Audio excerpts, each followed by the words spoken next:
بسم اللہ الرحمن الرحیم۔ السلام علیکم اسٹوڈنٹ، کیسے ہیں آپ سب؟ امید کرتی ہوں خیریت سے ہوں گے۔ آج پھر سے ہم اپنے نئے لیکچر کے ساتھ آپ کی خدمت میں اپنے چینل اسلامک اسٹڈیز میں حاضر ہیں۔ آج ہم نے سورہ حجرات کا جو ہے قوت کے حوالے سے سبق پڑھنا ہے اور آیت نمبر 9 سے 12 تک کرنی ہے۔ تو شروع کرتے ہیں۔ بسم اللہ الرحمن الرحیم۔ اس کا سب سے پہلے ہے ترجمہ۔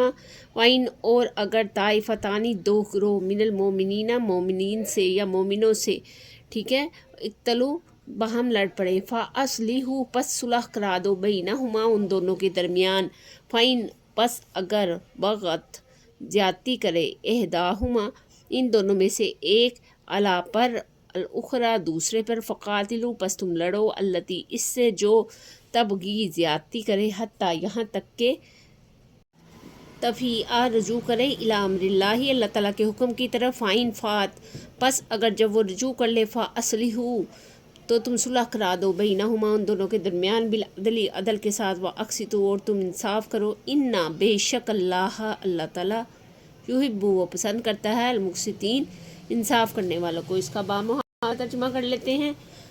اور اگر مومنوں کے دو گروہ آپس میں لڑ پڑیں تو تم ان دونوں کی درمیان صلح کرا دو، پھر اگر دونوں میں سے کوئی ایک دوسرے پر زیادتی کرنے ہے تو تم زیادتی کرنے والے سے لڑو یہاں تک کہ وہ اللہ کی طرف رجوع کر لے، اور اگر وہ اللہ کی طرف واپس آ جائے تو ان دونوں کے درمیان صلح کرا دو انصاف کے ساتھ، اور تم انصاف کرو، بے شک اللہ تعالیٰ انصاف کرنے والوں کو پسند کرتا ہے۔ ٹھیک ہے، آگے ہے انما المؤمنون بے شک مومنین اخواتن بھائی ہیں، فاصلحوا پس صلح کرا دو، بین اخویکم اپنے بھائیوں کے درمیان، واتقوا اور ڈرو اللہ اللہ تعالیٰ سے، لعلکم تاکہ تم پر ترحمون رحم کیا جائے، یا ایھا الذین اے لوگو آمنو ایمان لائے، لا یسخر نہ تم مذاق اڑاؤ، قومن کسی قوم کا، من قومی ہی دوسرے گروہ سے یا دوسری قوم سے، عسیٰ ان قریب یہ کہ، یا کیا عجب ان یہ کہ، یکون وہ ہوں خیرن بہتر، منہم ان میں سے، ولا اور نہ نساء ان عورتیں، من نسائن عورتوں سے،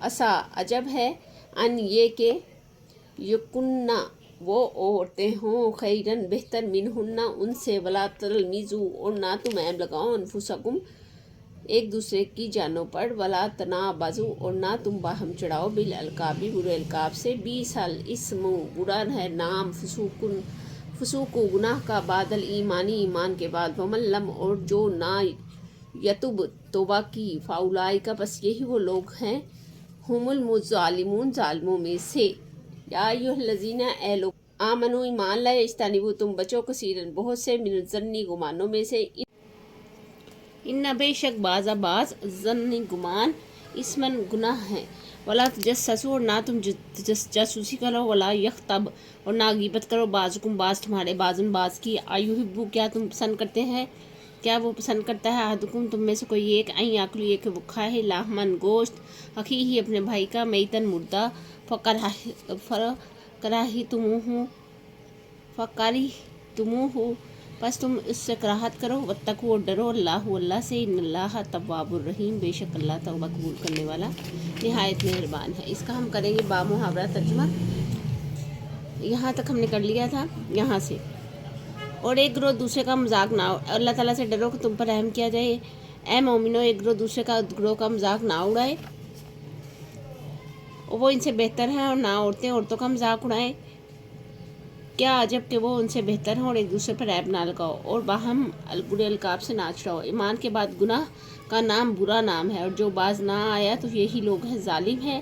اے مومنو بہت سے گمانوں سے بچو، بے شک بہت سے گمان جو ہے وہ گناہ ہے، اور ایک دوسرے کی جاسوسی میں نہ لگے رہو، اور تم میں سے کوئی ایک دوسرے کی غیبت نہ کرے، کیا تم میں سے کوئی ایک پسند کرتا ہے یہ کہ وہ اپنے بھائی کا مردہ گوشت کھائے، اور یا اپنے مردہ بھائی کا گوشت کھائے، تو تم اس سے کراہت کرو گے، اور اللہ تعالیٰ سے ڈرو، بے شک اللہ تعالیٰ توبہ قبول کرنے والا رحم کرنے والا ہے۔